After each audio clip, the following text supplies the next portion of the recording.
In this video, I wanted to share with you my methodology for passing 24-hour hacking exams. These are offensive security exams, things like OSCP, the Altered Security Certification exams, CRTO, those types of ones. Really, why would you go for this? Let's start with that. Why would you go for a hands-on certification over a multiple choice? Well, put simply, you're going to get more learning value out of it than studying for a multiple choice exam, in my experience. I've taken both, and the reason is you're actually doing the thing that you're going to be doing on the job. Now, maybe some are more or less realistic than others, but there is a lot of learning value in actually doing this stuff hands-on, which is really big, unless you're in an area like GRC or something like that where it's mostly theory-based. Anyways, I typically prefer to go for the hands-on ones when possible. So let's start off with number one is you want to have a solid note-taking system in place for these certification exams. As you are going through the regular course material, you want to be, capturing this stuff because you want to look back on it and understand that as time passes, you will forget a lot of this stuff. That's normal, that's natural. But if you have it captured in your notes, then it will persist with you more or less forever. You can always brush up on it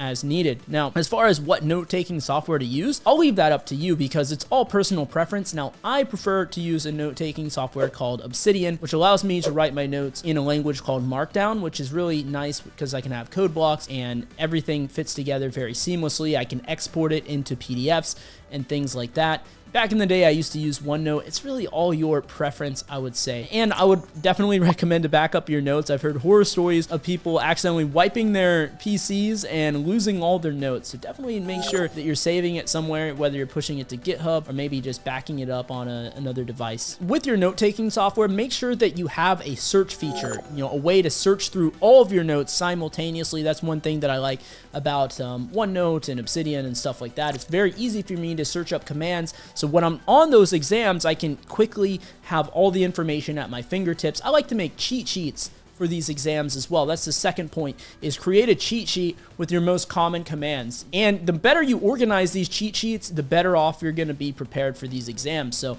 you might want to organize it by recon, exploitation, different stuff like that, so you can very quickly scroll through it and find what you're looking for. It's going to save you a ton of time on the exams once you get to that point. And the third point is you want to remain calm in this. I know that it's easier said than done, especially if this is your first 24-hour hacking exam. It can be pretty overwhelming and you could have a lot of self-doubts, you can have a lot of imposter syndrome, and then when you run into some issues, you might be, your mind might be screaming at you, see, I told you you couldn't do this, I told you it was too hard. But you really have to just take a step back, breathe, okay?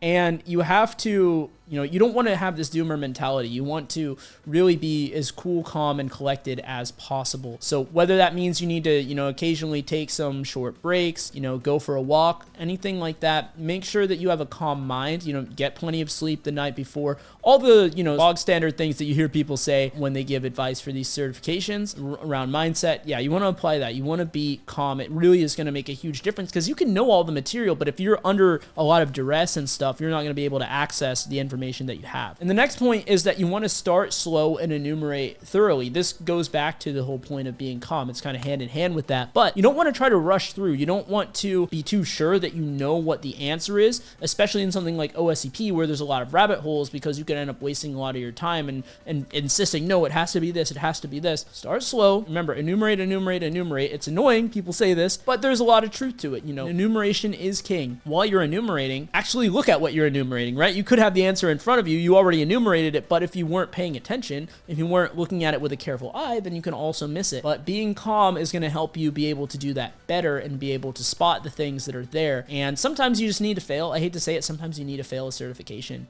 a couple times. You need to get that practice of being in the exam-taking environment. And so there's nothing wrong with failing your first attempt or something like that in any of these certifications. It kind of sucks from a money standpoint, I understand that. But the more of these exams you take, the easier it's going to be calm and to take your time and to actually be able to process everything. And the next piece of advice I can give you is prepare your tools ahead of time. Prepare them in advance. Kind of depends on the certification, what tools are allowed, what tools are not allowed, and how it works. When it comes to the Altered Security certifications, typically they have you upload your own tools. They don't give you any tools. So what I like to do for those is prepare a zip folder with all the tools that I know that I'm going to need and just zip it up into one, so then I can easily transfer it via RDP at the time of the exam. I don't have to go and figure out, okay, like like grab each tool individually. Oh, well, I need this, well, I need that, or grabbing them as needed. No, I just go ahead and prepare them ahead of time, and then if I'm missing something, I'll just grab it one off later on. But regardless of the exam and how it's set up, make sure that your tools are prepared, they're working, everything is in working order before you take the exam. Trust me, you don't want to be fumbling around with that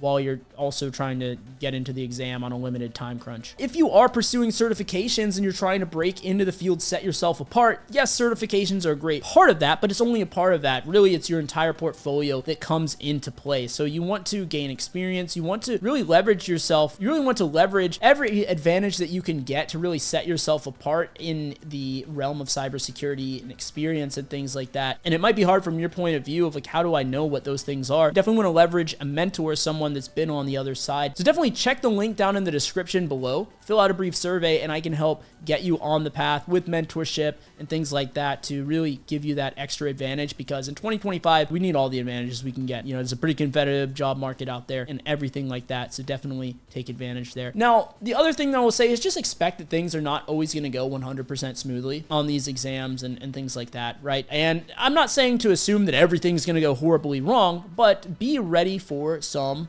you know, rough waters, right? Be prepared for things not necessarily going as expected. And if you can kind of mentally prepare yourself ahead of time for that, that's really going to feed into you being able to be more calm under pressure and things like that. These things happen. These things are not always 100% smooth. Technology is not always 100% smooth. And when you are thinking about hacking, you're trying to get things to act in ways that they weren't intended for most of the time. So yeah, that's going to always come into play even on the job as well. So if you can take all these things into account, if you can apply all the advice I gave in this video, 100%, you are going to have a huge advantage the next time you go to take your 24-hour hacking exam. Did I miss any tips, any key tips that you guys would recommend? Let me know down in the comment section below. And if you want to arm yourself with some mentorship to fast track yourself on the journey into cybersecurity, go ahead and check the link down in the description below, and I will see you guys in the next video.